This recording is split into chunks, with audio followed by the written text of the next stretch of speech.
video kali ini aku akan ngasih ke kalian cara menghasilkan efek particle gray di aplikasi VSCO.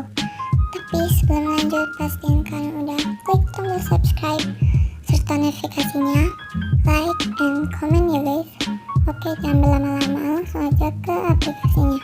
Nah, ini beberapa foto yang udah aku edit pakai efek si particle gray-nya. Di sini tuh bisa kalian lihat lah ya efeknya gitu. Ini langsung aja ke tutorialnya. Karena efeknya udah aku tempel, jadi aku clear all dulu aja. Di sini aku nggak pakai operator atau preset. Di sini langsung aja ke settings.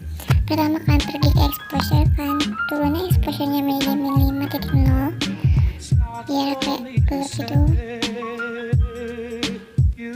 Oke, lanjut ke kontras. Di sini kalian turunin juga menjadi -4,1. Oke,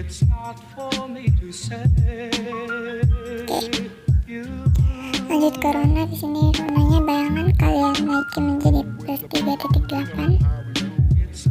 Oke, sorotan kita naikin juga menjadi +6.3.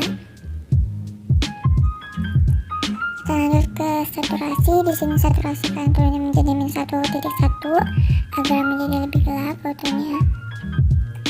Lanjut ke pudar. Di sini kalian naikin juga menjadi +3.6.